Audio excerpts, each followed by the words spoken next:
Hello friend, જય દ્વારકાધીશ, રાધે રાધે। આજે આપણે બનાવશું એક અલગ જ રીતે નાસ્તો। અહીંયા મેં 1 વાટકી ચણાની દાળ અને 1 વાટકી ચોખા 2 થી 3 કલાક માટે પલાળી દીધા હતા અને પછી મેં મિક્સરમાં ક્રશ કરી લીધા હતા અને પછી 7 થી 8 કલાક માટે આથો નાખવા મૂકી દીધા હતા અને તમે જોઈ શકો છો આથો સરસ આવી ગયો છે। જો આવી રીતે।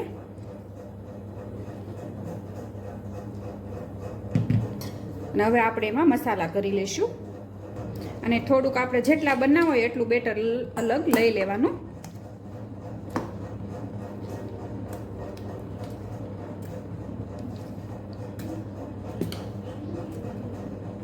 અહીંયા મેં એટલું બેટર અલગ લઈ લીધું છે।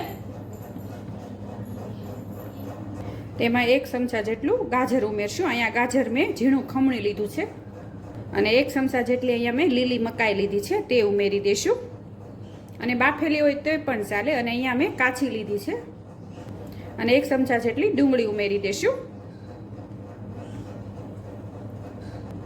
અને થોડુંક કેપ્સિકમ લીધું છે તે ઉમેરશું અને આદુ અને અહીંયા લસણ અને તીખી મરચી તે મેં આવી રીતે દરદરું ખાંડી લીધું છે તે ઉમેરી દઈશું અને થોડીક હળદર ઉમેરશું, થોડીક હિંગ ઉમેરી દઈશું અને સ્વાદ પ્રમાણે મીઠું ઉમેરશું અને અહીંયા થોડુંક મેં બીટ લીધું છે, મારી પાસે પડ્યું હતું એટલે મેં લીધું છે। તમારી પાસે ન હોય તો તમે સ્કીપ પણ કરી શકો। આમાં તમારે જે વેજીટેબલ ઉમેરવા હોય તમે ઉમેરી શકો અને સફેદ તલ ઉમેરશું 2 ચમચી જેટલા અને થોડી કોથમીર ઉમેરી દઈશું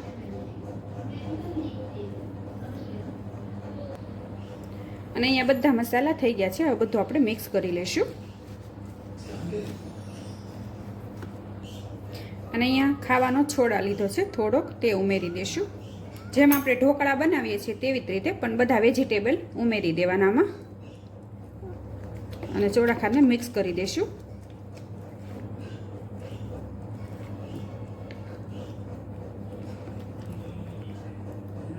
અને અહીંયા ઢોકળિયું પણ મેં સ્ટીમ કરવા મૂકી દીધું છે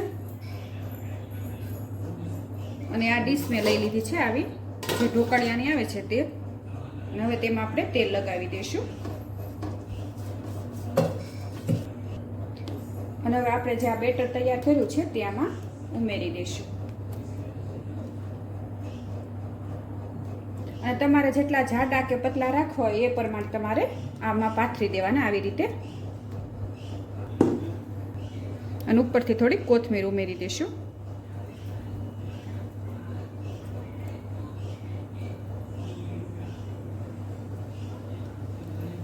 અને હવે આપણે જોઈ જોઈશું।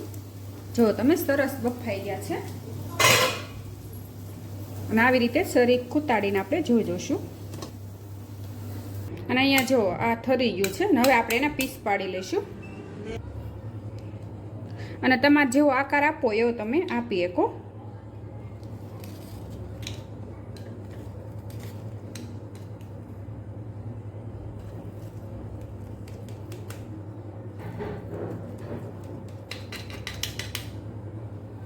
અને હવે કાઢી લઈશું। જો તમે સરસ ફૂલ્યાય છે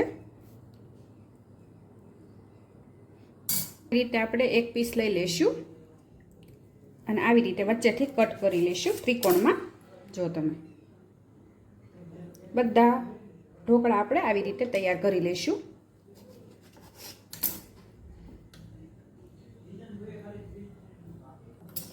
અને અહીંયા મેં બધા ત્રિકોણ શેપમાં તૈયાર કરી લીધા છે અને હવે આપણે આનો વઘાર કરી લઈશું અને અહીંયા તવો મેં મોટો જે ઢોસાનો આવે છે તે લઈ લીધો છે ને એમાં થોડુંક આપણે તેલ ઉમેરી દઈશું અને તેલને ગરમ થવા દઈશું અને તેલ ગરમ થઈ ગયું છે થોડીક આપણે હિંગ ઉમેરી દઈશું। હિંગથી સ્વાદ સરસ આવે અને રાઈ જીરું ઉમેરશું, 2 ચમચી જીરું ઉમેરી દઈશું અને રાઈ જીરું આવી ગયું છે પછી આવી રીતે આપણે ફેલાવી દઈશું આવી રીતે અને જે આપણે આ ત્રિકોણ શેપમાં ઢોકળા તૈયાર કર્યા છે તે આમાં મૂકી દઈશું અને થોડીક વાર માટે એને ખાવા દઈશું।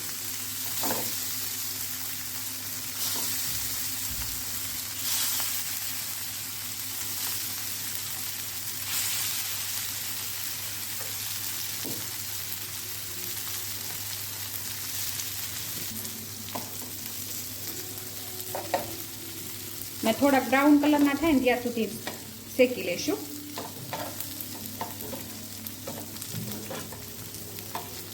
અને બાળકોને તમે લંચ બોક્સમાં પણ આપી શકો તોય સરસ લાગે.